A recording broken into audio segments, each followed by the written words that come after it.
What is life? What is death? What am I doing here? Who am I without? Maybe. Hold on.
Well, we made it live. I don't know what's going on with my video, you guys. Welcome in, I guess. Welcome to the Buddhist Biohacker. And my name is Lisa, and I am your host and your mystic guide. And man, I tell you what, the Schumann resonance was at 37 yesterday, and it's even higher today. So I guess my little video intros are angry about that. So I won't worry about it. But welcome in, and I'm very happy to have all of you here today. We have another special guest with us today. Tim Walter is back with us. And Tim, welcome back. Thank you very much. It's lovely to be here. The time flies between these chats, I have to say. I can't believe it.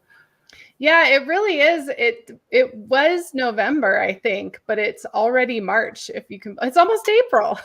Yeah. That's so crazy. Oh my gosh. Well, welcome to everybody who's joining in the live. You absolutely can ask questions and share comments. I apologize for the technical difficulties here, but you know, we just roll with it here on Buddhist Biohacker. Good morning, Karen. Welcome to all our new YouTube members also. And good morning, Lars. Okay, so we'll get all that spiel out of the way. So Tim, I want you to remind everyone what you do and who you are, just so for the new people in our community. Yeah. So I'm Tim Walter. I'm a house healer and an alternative life coach.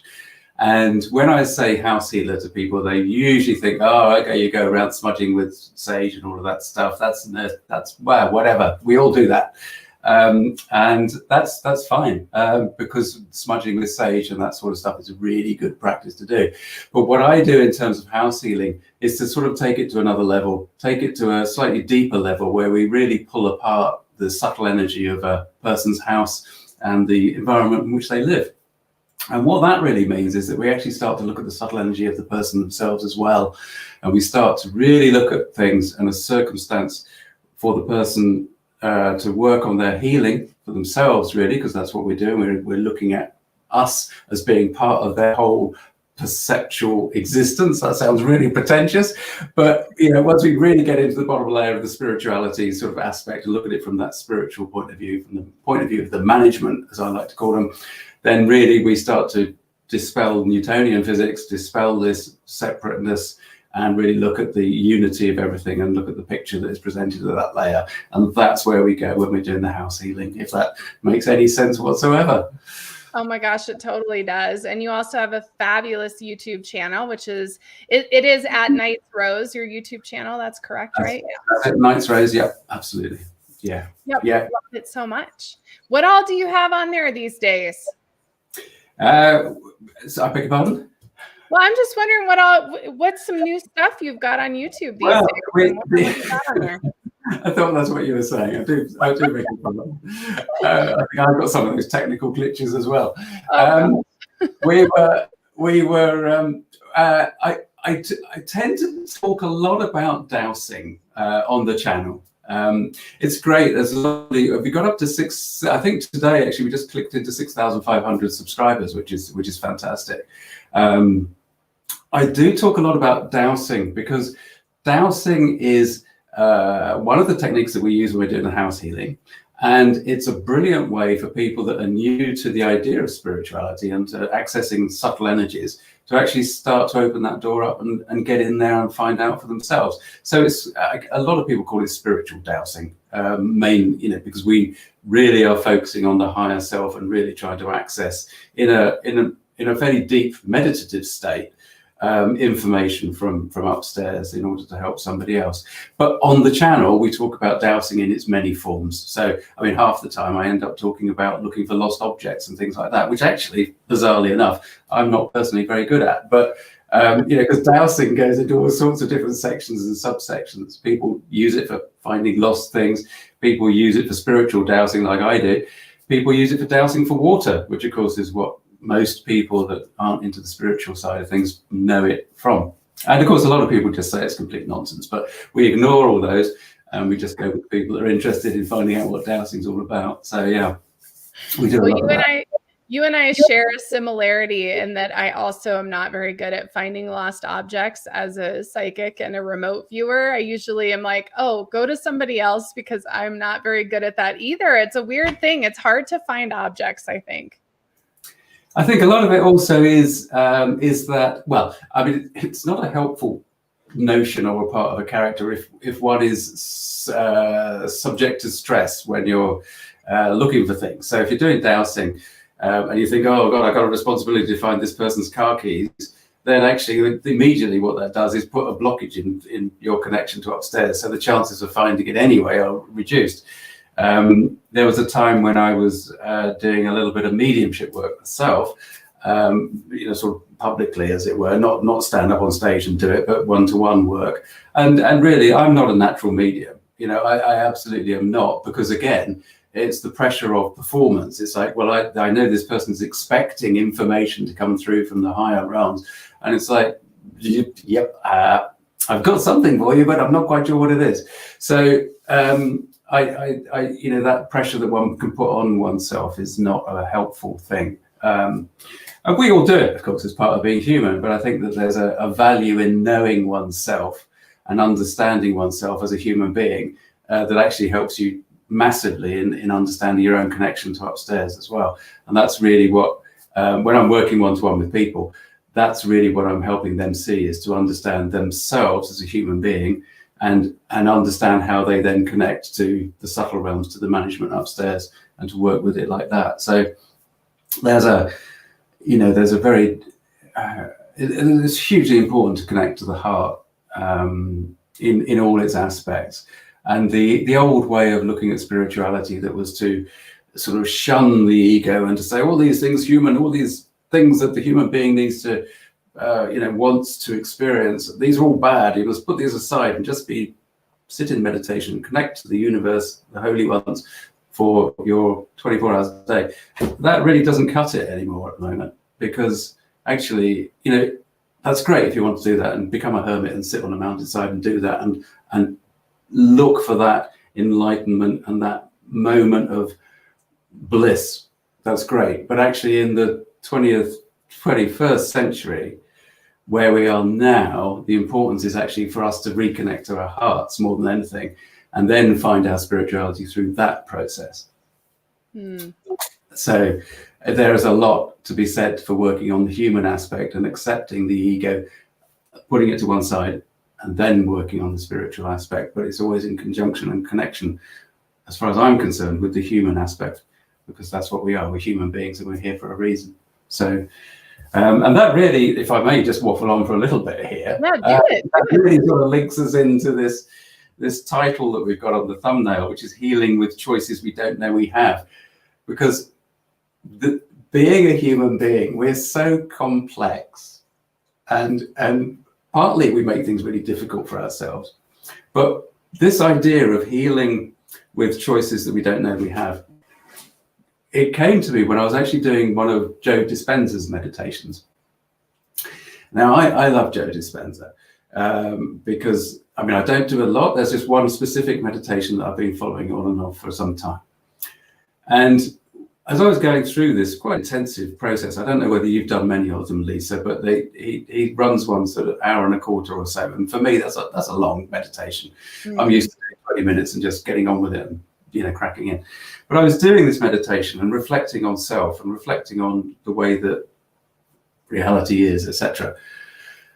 And this thought occurred to me that I can change that aspect of me. I can change that. And it was an aspect, I won't go into exactly what it was, but it was an aspect of me that I had never even considered could be changeable. And I thought, this is something I didn't know. It never occurred to me. Let me give you a slightly off-kilter example, but this is like one of the best examples I can think of that's logical and not too kind of deeply personal.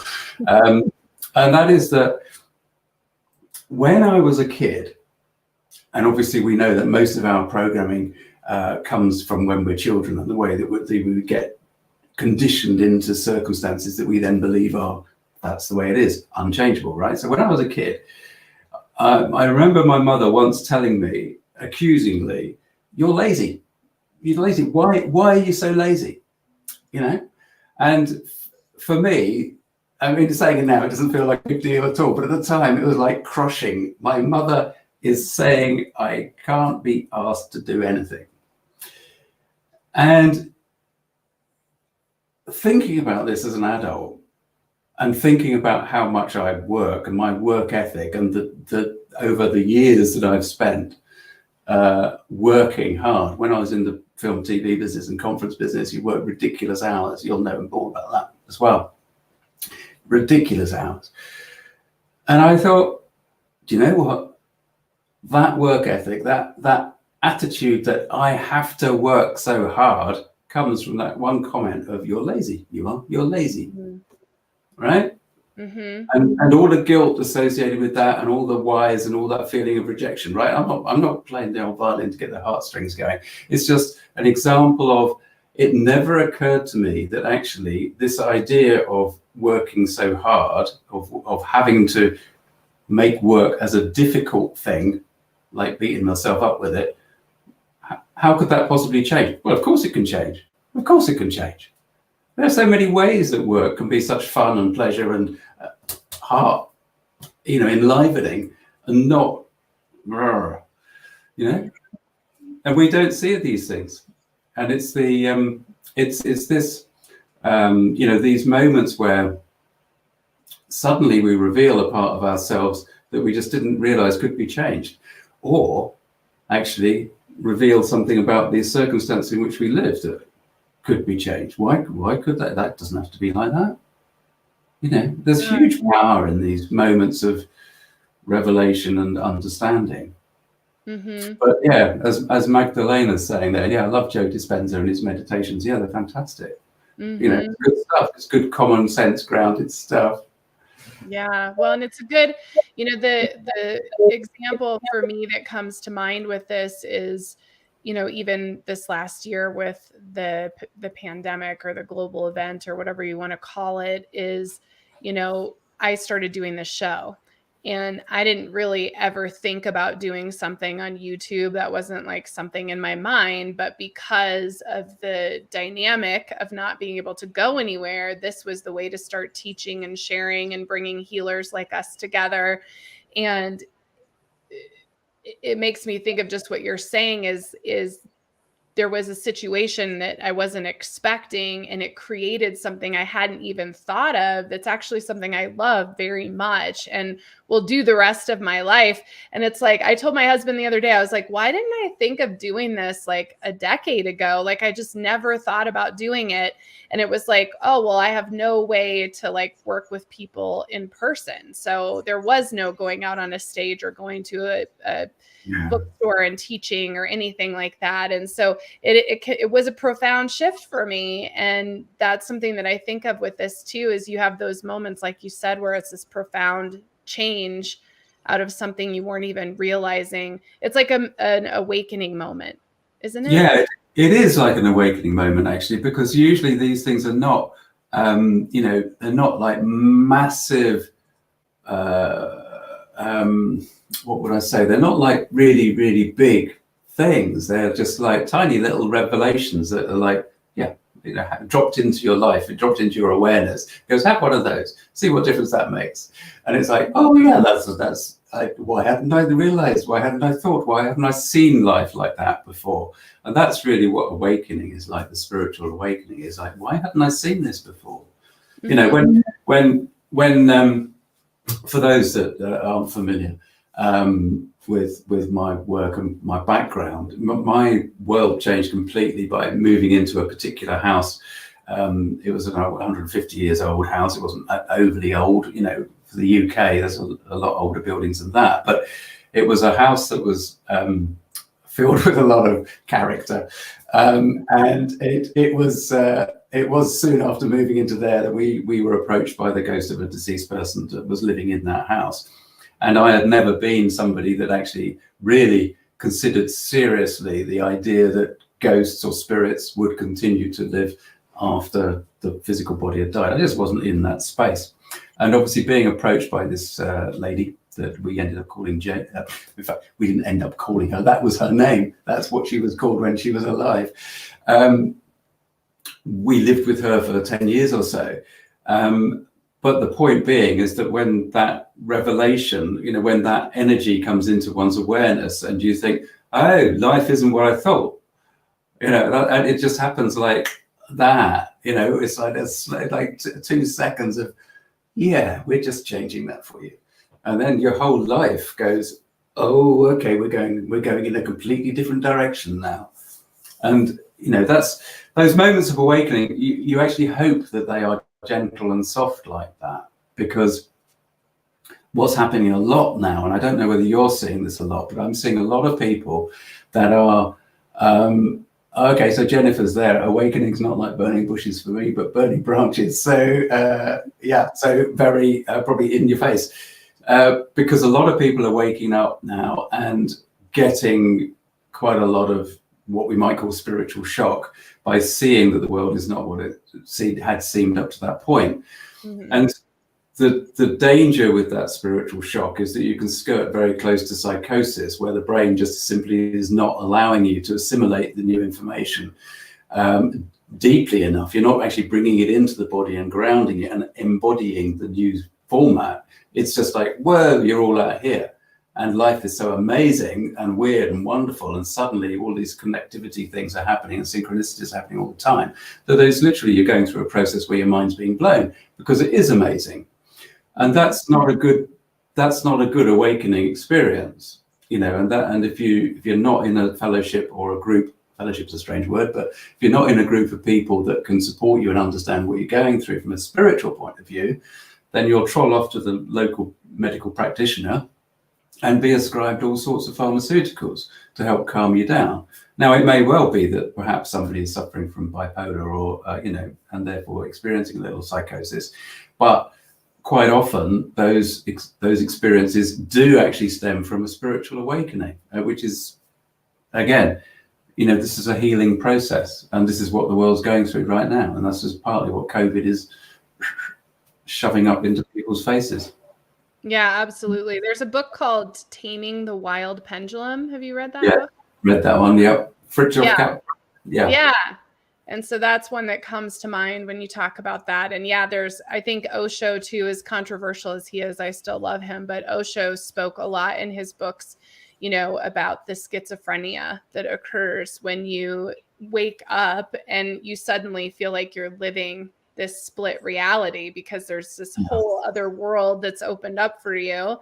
And then there's this very mundane world you have to exist within. And it's really important. You know, you brought this up at the beginning of the show and you're bringing it up now. And I think it's really important, which is not denying the human experience and really being in our bodies. It's something that I think is so important. And you're bringing it up too. And I'm wondering, like, what are some of the grounding practices that you have or that you share or teach? Because you got to be grounded, especially if you're going through a wide awakening right now and everything is changing and shifting because we're all part of this together right now. And I think, how do you ground that into your body, you know? Yeah, I mean, do you know what? It's one of those things where I'm saying to a lot of people, you got to get out and ground yourself. You got to do it. You got to just get in the body and ground. And then how do you do it? Well, it's kind of easier said than done. It's not like for me, it's not like a really convoluted or a confusing experience. You just literally have one of the ways. There's so many different ways, but one of the ways is to literally just become really, really aware of your body, which means just even sitting on a chair like this. I mean, I spend far too long sitting in this office, but just to become, just to become present and to feel the weight of your body, to feel yourself, feel your spine even in the back of the, leaning against the back of the chair, and feel the weight of your arms and feel the blood within your body. So really bring your focus into the body. Probably feel your heart also with that beating or however it's feeling. But so that is one way of doing it, just literally of just taking a break from the screens, because your attention goes out there anyway, and just come back really into the body and sit. Don't go into a meditation as such, but just be incredibly mindful of everything and the way that the air feels on your skin, for example. The other way, which is my dear old mentor, I was mentored by Hamish Miller. If you Google Hamish Miller, you'll come across a dowser and a blacksmith and a really big bearded guy that looks like Father Christmas. Fantastic, lovely, lovely man. And he always used to say, go and dig the garden. If somebody's feeling ungrounded, just get out there and do something physical. Connect to the earth. If you've got a vegetable plot, go and dig it. Connecting to the earth is incredibly important part of grounding. The other thing is to simply walk. I know it's difficult with COVID now. If you're not out in a country environment, if you're in an urban environment, you can't just step out and walk the streets. But when you can, get out and walk and just be really mindful as you walk and feel the rhythm of your body in that way. Don't get lost in thoughts that are going to come up and take you off focus, and empty the mind and concentrate on the body. Those really are the three main ways. So you're either concentrating on your body in a sedentary process, or you're getting out there and doing some exercise, dig the garden and connecting to the earth, get your hands in there, or you're walking and really connecting to the body. But both of those, or in fact really all three of those, are really a mindful practice, so that you bring your mind back in to the three-dimensional place of here and now, not in the subtle realms, which is where it's likely to be if you're going through a spiritual awakening. Mm-hmm.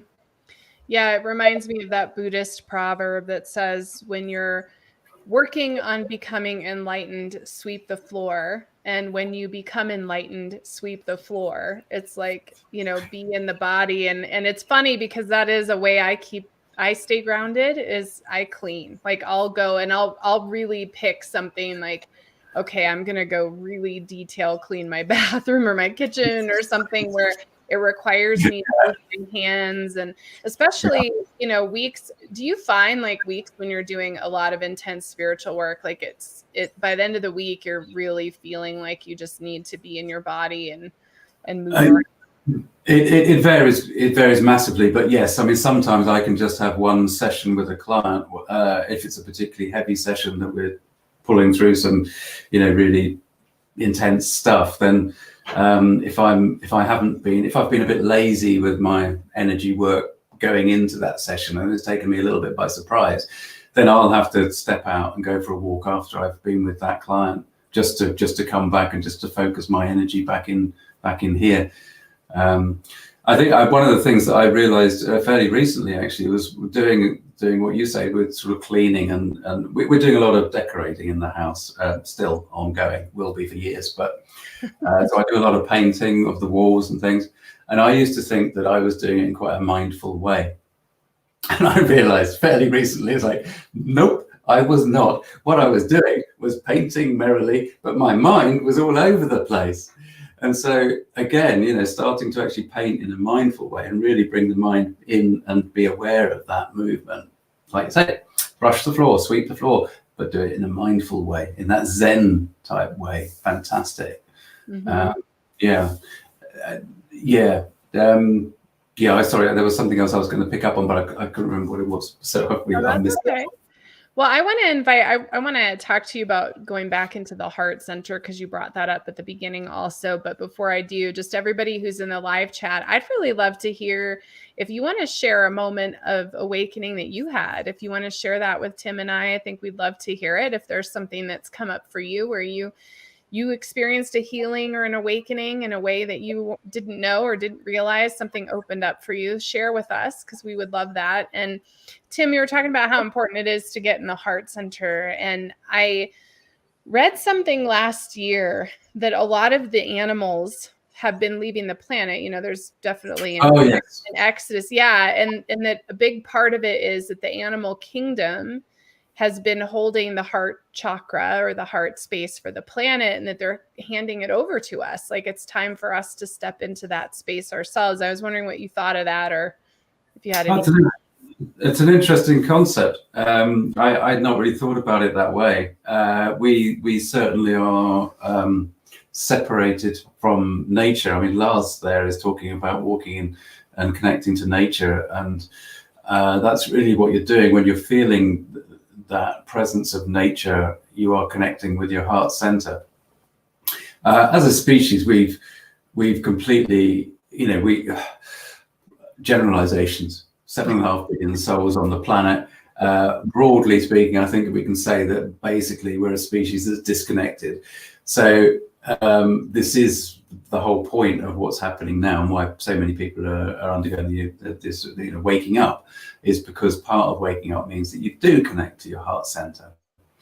And if we connect to our heart center, then it's a very, very small step to actually recognizing and connecting to nature, to the natural world, because our spirit that we allow through and allow to grow within us in a very short time, when you open up, recognizes that that is part of us.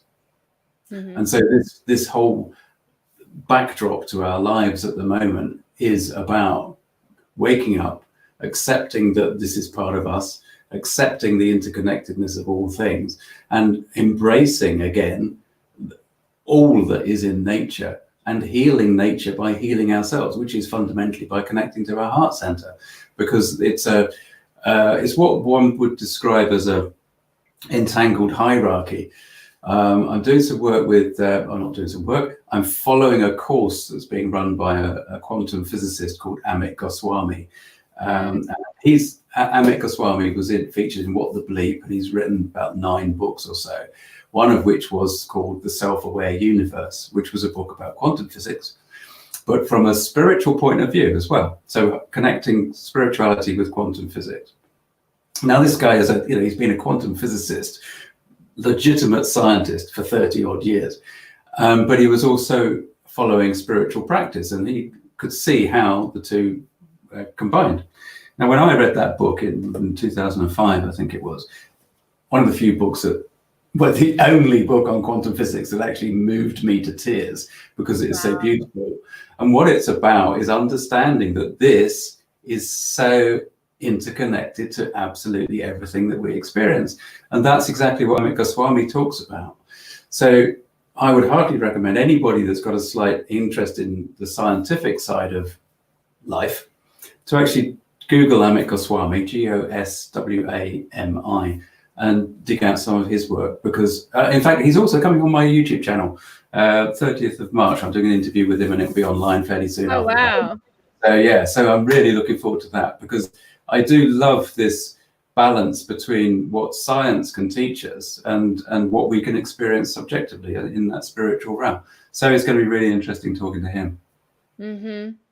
Yeah, that sounds interesting. And I wrote that book down, The Self-Aware Universe. I have not read that book, and I'm definitely a physics nerd for sure. I loved the very first book that I read was The Tao of Physics. And I loved that book because it was so, I've read cards since I was a teenager. I was 16, I think, when I got my first deck of cards. And there's so much in the tarot that links to things like physics and the Tao of physics and the symbolism. And there's just so much in there. So I'm so glad you brought this up, and I'll be tuning into your interview because that sounds really fabulous.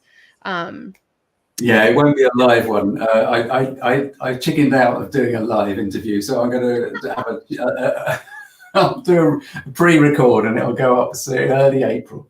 So yeah. I love it. Well, then you don't run the risk of these crazy technical things. Every once in a while, I have some technical things, and it's like, oh well, I guess I don't have to be perfect.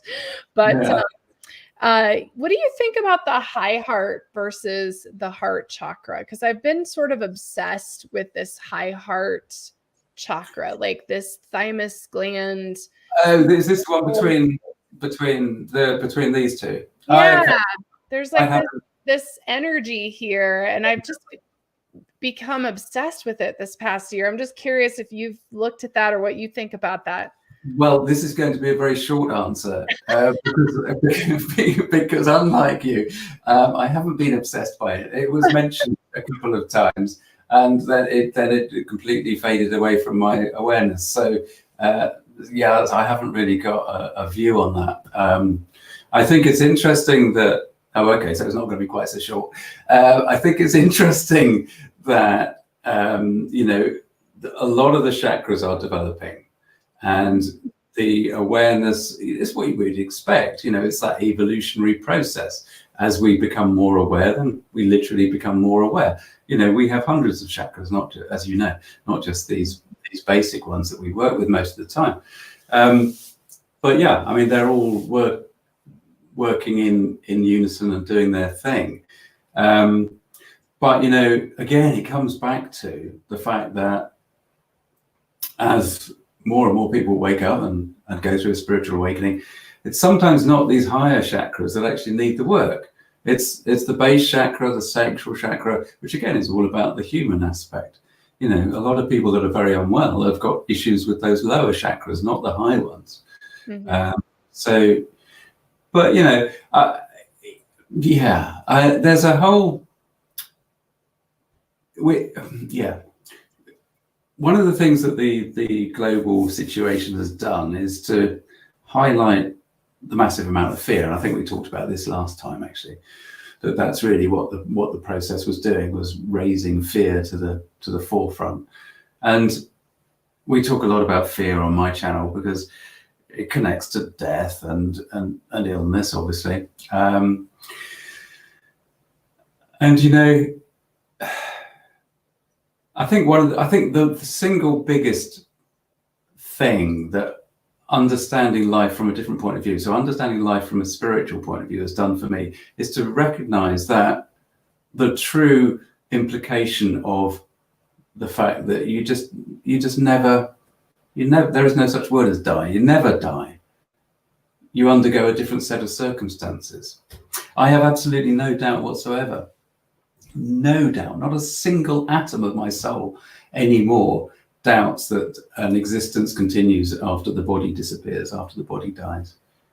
Now, how that works, I don't know at all. But again, one of the interesting things is that Amit Goswami, we mentioned earlier on, talks about the role of memory in the human side of things. But equally, he suggests that the role of memory, the energy of memory, has an energy and a life of its own, and that may be what is the thing that the soul takes with it, that you can have an aspect of a person's personality speaking to you from spirit, because fundamentally it is a memory with an existence of its own.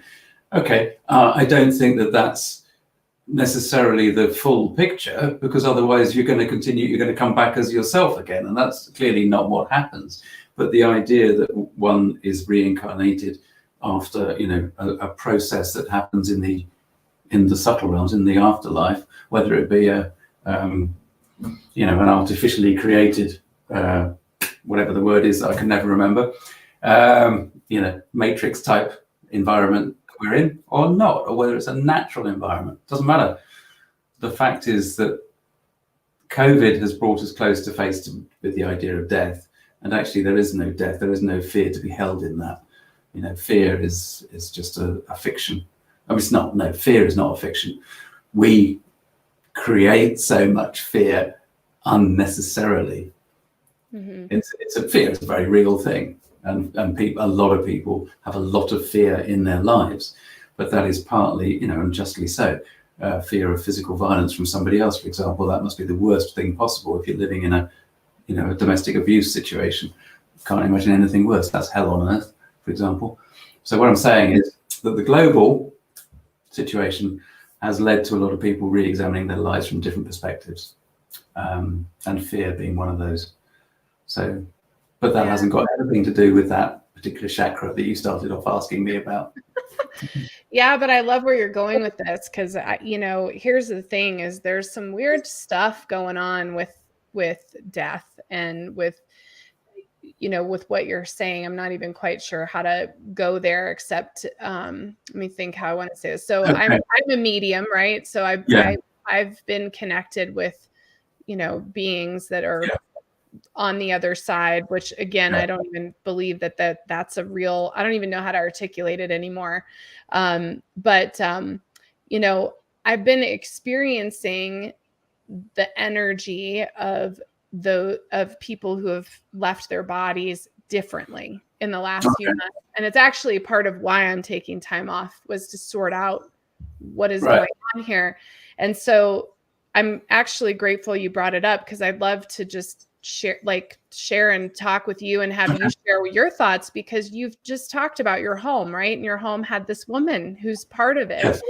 And part of what I'm seeing with these transitions of leaving the body, you're leaving the body, but it's very much this dreamlike state, right? You're going into this dreamlike experience. And part of what I'm seeing is that you're remembering, oh, this is the home I grew up in, or this is the home that I lived in that dreamlike state, but you're actually physically there, but you don't recognize that in your experience, which again, who knows? I mean, this is so hard because we're not there, right? But in your experience in the moment, out of your body, just like you would if you were dreaming, you are thinking, I'm dreaming, and I'm dreaming of my childhood home, but you've actually in fact left your body. You're no longer going to go back to that body. You're not going to wake up in that body. And so they're walking around and moving around in their home.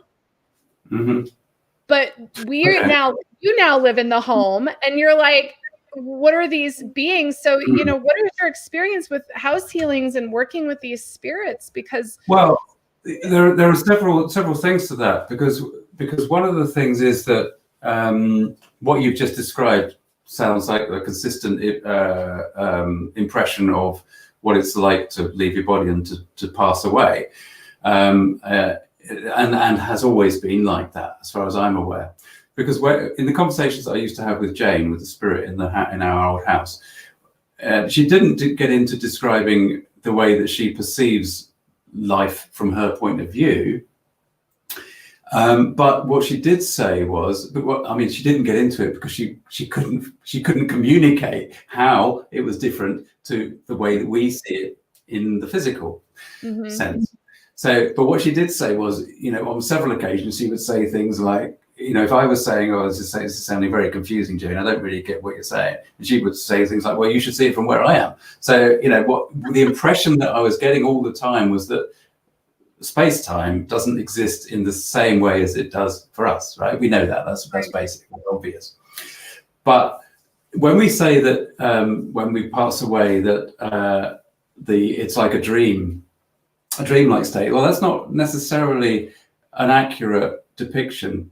What it is more akin to is simply that process, which is, I guess, like dreamlike, but what happens is that manifesting occurs like that all the time. So there is no extension of the time. The moment doesn't exist as a moment. If I say now and now, we've experienced a second.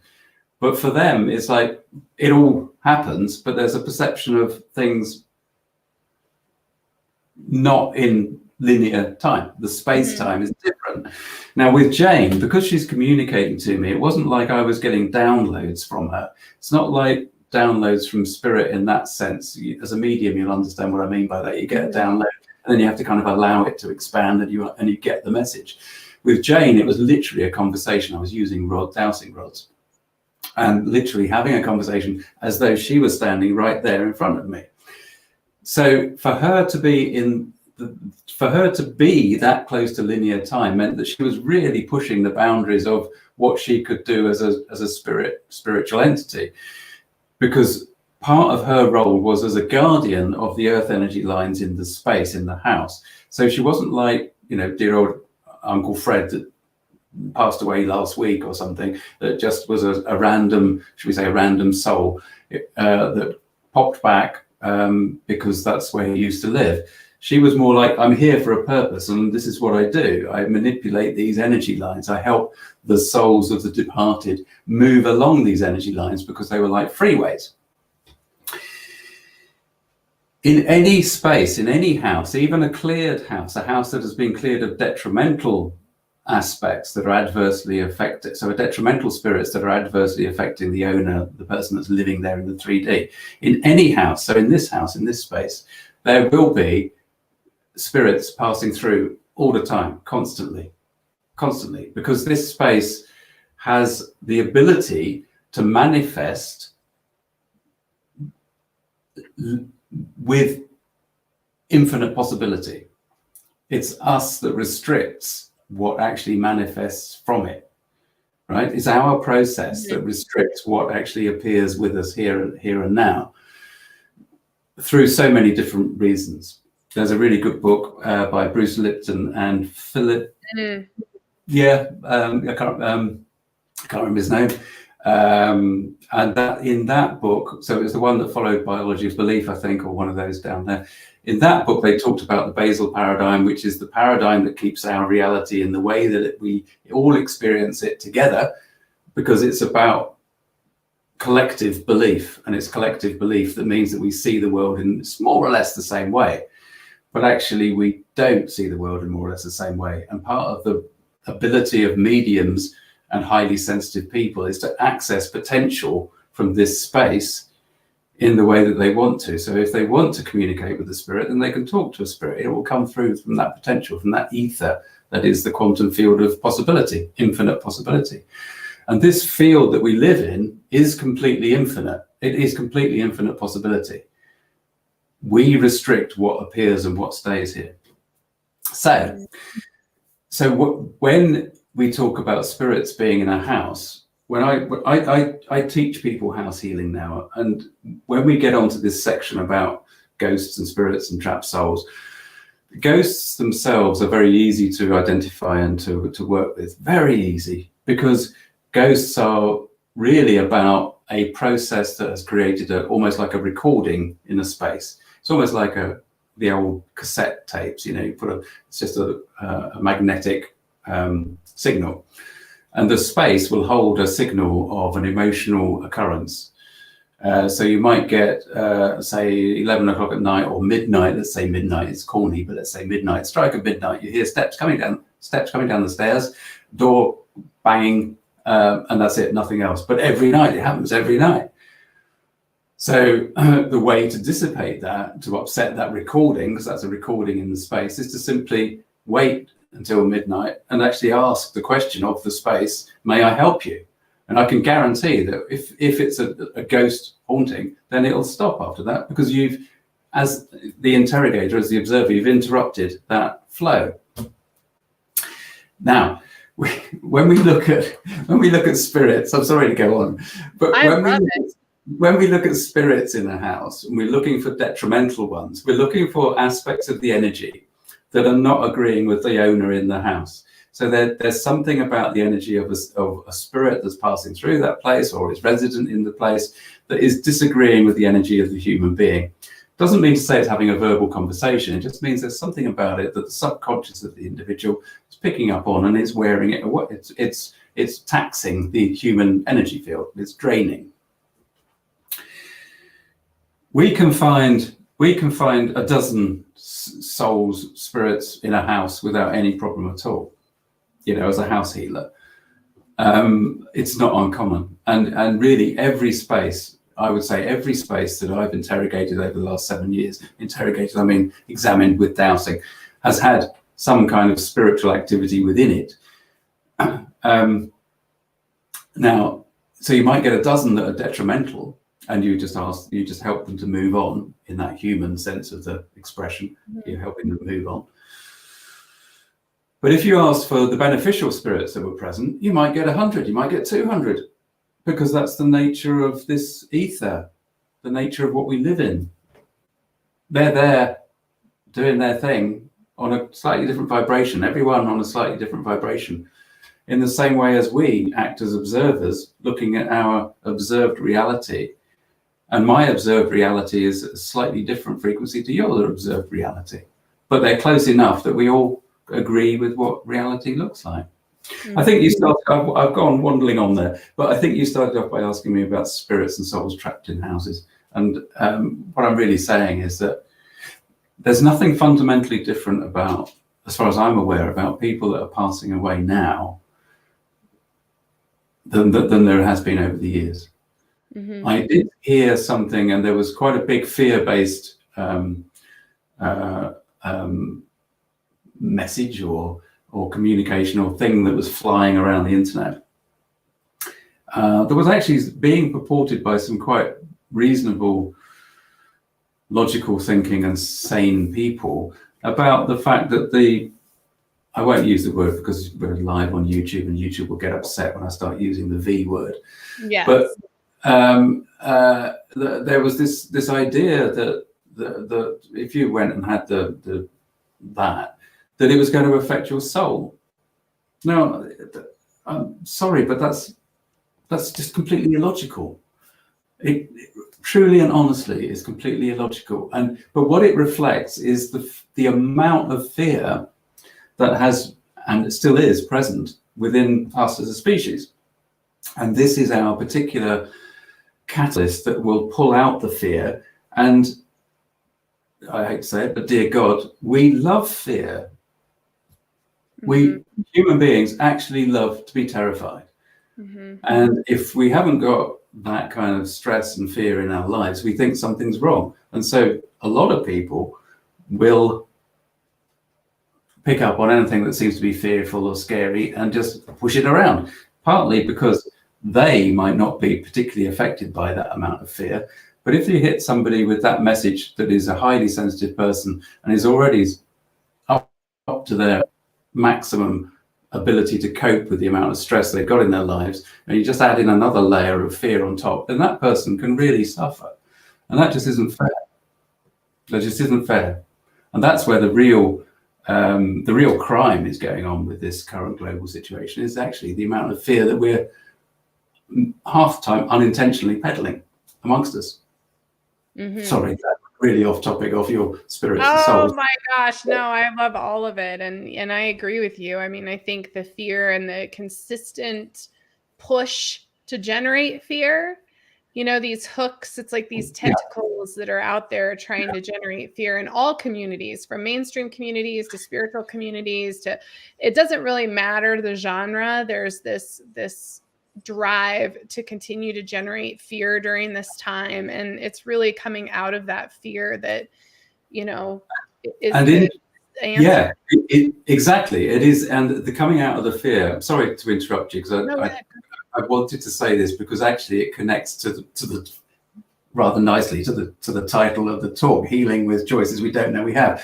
This is the big choice that we have got, because this comes right back to good old Bruce Lipton's teachings and Joe Dispenza and all of that. But the reality of the simple fact of the power that we have to change our experience of life by the choices that we make. And if we choose to buy into the fear, whatever fear it is, let's not even talk about the C word and the V word, you know, let's talk about some other fear. And then we accept that there are circumstances where people are really caught in fear, and we can't help them necessarily, but they still have choices, even though they're really fearful choices to make if they're in a domestic violence situation. Not quite sure why I keep talking about domestic violence today, but there you go. You know, there are choices that person can make to get away from that, even though it's difficult. But for the rest of us that aren't in those life-threatening situations, these are the choices that we don't know that we have, because we just work on habit, on on autopilot. We just make the same old choices all the time. But actually, it's those same old choices all the time that are the really important ones that we need to be addressing and changing. Because most of those, no, that's not fair. A lot of those decisions that we make on autopilot are, we will find if we look at them, are actually based on fear of some kind. Totally agree. And I'm having an awareness too, just with what you're saying, because you had said something about, when something's happening at a certain time, like you used midnight, and you were saying, you ask the spirit what you can do to help them. And it makes me think it's the same thing with our autopilot choices and decisions every day, is if we can stop in that autopilot moment and become aware and ask ourselves, what choice do we want to make? That's the realization, like that's the awakening, and that's the moment that you can change your whole life.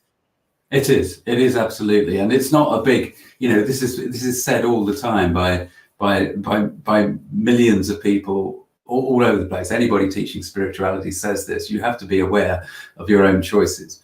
But it's spotting the choices that you've got. That's the real tricky part. It's just dropping out of the human perspective and looking at it from the spiritual perspective, looking at what you're doing. What are you doing, Tim? What are you doing? Why are you choosing that? Same thing. It doesn't have to be a big, heavy process. It's, I've got a thing up here that says live well, laugh often. And really, laughter is the key to overcoming fear. Just to step into the perspective that shows you how absurd your own choices are for your welfare, because half the time they are absurd. It's so true. And thank you, Hope, for sharing. So Hope was just saying that he's a teacher that she knows her parents would be more receptive to, talking about a meet, I think. And oh, right, okay. Yeah. So that's good. Yeah, I'm gonna get that book for sure. I haven't heard of him. I follow Nassim Harriman, so yes. That's one of my favorites. So I'm gonna add a meet to my list as well. But it's interesting. I wonder too, like you talk about energy lines, it makes me think of my own home. Like as a medium, I have a lot of activity here, right? And I tend to joke that there's like a highway of spirits above the house, because they know that that's the work I do, and they like to show up and have conversations. Do you see that with people who do this kind of work, like in their homes? Do they have have a lot of spirits in their homes because they've created this energy vortex? Do they B, find homes that have the energy vortex? Have you seen that at all? I'm just wondering. Well, the short answer is yes. We see that. It's I've got one of my early students. I started doing some mentoring work with her a few years ago, and she was a classic. She's incredibly intuitive, incredibly sensitive, has been all her life. She actually came to me because she was troubled by so many spirits wanting to pass over and to speak to her, and she just couldn't get any peace. It's like just passing people through all the time, and the more she would help move on, the more would come to her. So we set up a waiting room. So you might like to try this, Lisa. You just ask all them all to go, could you just go and wait in the waiting room, and I'll deal with you at 9 o'clock in the morning. So part of your maybe daily practice, you just open up the door to the waiting room. Okay, so just move, just help them all pass on, and then just, okay, that's fine, all done. And then close the door again. Just make sure the waiting room that you create is outside your house, so that they don't continually bother you inside the house. But they will normally wait very patiently in the waiting room if you provide a waiting room for them to wait in. Not necessarily about stopping them coming through, because if you try to stop your own natural ability and your actual natural intuitive self, you're actually just building a blockage that's going to get bigger and bigger and bigger. It's like putting a dam in front of a big flowing river, and that's not going to do you any good at all. So you just want to work out a way with upstairs that you can manage it. And usually it's about just, okay, wait there, and we'll deal with you soon. So, and then with house healing, we sometimes come across some darker energies, independent energies, not collective energies, but independent ones. And sometimes those can hang around a little bit. But again, they can be dealt with, and moved away, moved on. So ordinarily we don't find, well, I mean, part of the house healing training is to actually learn to deal with that sort of energy and to understand why it's happening and what you do about it. So we do, as I said right at the start, we do delve into the subtle realms quite deeply, and it's all very logical and sensible, but at the same time it's completely illogical and not sensible. So you have to take your pick. Well, I like the waiting room idea. I asked them to wait, but I haven't made a room for them. So maybe I should do that so that they have a spot to be, because they tend to roam around a little bit in my house, and it's like, okay, well, what are you guys doing? I'm used to it. I think if it bugs the kids more than anything, if they see or feel things, because my husband doesn't necessarily notice, but I do. I'll be like, oh, there's a man just wandering around my living room. I need to figure out why he's wandering around. So I like that idea. Tim, an hour flies by so fast in here, and I want to make sure you have some space here at the end to share how folks can connect with you, and if they want to go through your house healing training or any of those things. So if you want to take some time to just share what you're up to and how they can find you. Yeah, well, I mean, the YouTube channel is the best one to start with, really. It's the most informed. There's a load of stuff on there. We've got over nearly 200 videos on there now, I think. Over the years, that's grown up. So the YouTube channel is the best one to make the start. There's the website. The big thing that I am working on is the house healer training. And if anybody really, especially after what we've talked about, I've probably put everybody off. It's like not going near that. But actually, no, the house healer training is really interesting, and it's my goal to help as many people learn this process and learn to live with it, and then build their own businesses, really, in the house healer as therapists, as a way of helping others, so that we really get the word out there about the fact that we're connected to our environment. It's as simple as that. I use the word business in terms of business and therapy because it wants to be sustainable, and the only way that I can see that a lifestyle of helping people can be sustainable is to actually make it a financial basis as well. Doesn't mean to say that we get rich. It's not about getting rich. It's about helping people see their world differently. Absolutely, it's about that. So that's my current heartfelt driver. And I'll be starting the fourth course of that in actually at the back end of the year, so September, because I'm halfway through a course with people at the moment. And I discovered last year that it was a real mistake to be halfway through one course and then start another course, because I got completely confused as to where I was with which group. But fortunately, everybody that's come on has been very patient, so that's great. But yeah, the house healer training, that's one thing, but then there's all the sorts of different aspects depending on where people are with their spirituality and connecting to upstairs. Whether they just want to learn to dowse, then great, dive into all the content on the YouTube channel. If there's house healing that is required, drop me a line. Again, at the moment, I am incredibly busy doing this work. And so part of the reason for the house healing training and the network of house healers is that actually there'll be a house healer in my trained network of people that can help virtually anybody, and they'll be a good fit. And that's part of what I'm doing now, is basically introducing people to the people that I've trained, so that they can have their houses done by one of the students. Well, not students, they're not students, good God. Some of these people are far more experienced at being living with their sensitivities than I am. Great, lovely, fantastic. I'm learning a huge amount.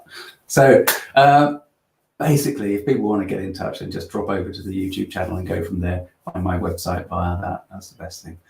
But yeah, it's lovely. It's great that we've had a few people in there. It's good. Yeah. I love talking to you every time you come on, and I hope you come on again later this year. And I just appreciate you so much, and your energy and everything. Thank you so much for being on today. Thank you for the opportunity. Absolutely, 100%. It's been great. Thank you. You make it so easy. Oh, thank you. And thank you to everybody who's been watching. Don't forget to subscribe to the Knight's Rose YouTube channel, as well as the Buddhist Biohacker YouTube channel. We are here to support you. And for everybody who is in the Ajatakasa community app, thank you so much for being in there. And if you haven't gone in there yet, just to let everybody know, I did create our own social media platform. There is no algorithms, there's no tracing or tracking of your location. There's no ads or spammy content. It is called Ajatakasa, and it is awesome. It's on iTunes and also Google Play, and it's also on the web. And all the information's been coming across the screen this whole show. And it's a free community. It's free to sign up. It's free to join. And it's awesome. There's so much spiritual content in there, and everybody's sharing so much about themselves. So thank you so much, Tim. And thank you to everybody who's been watching. And we will be back at 1 o'clock. It's going to be streaming on Buddhist Biohacker, but here in 1 hour, I'll be back with Delisa, who is hosting a group of us mediums. We're actually going to look at JFK and Amelia Earhart and a few other mysteries. So that's what we're going to be doing this afternoon, which will be interesting considering we've been talking about transitions all day so far. So thank you so much, everybody. And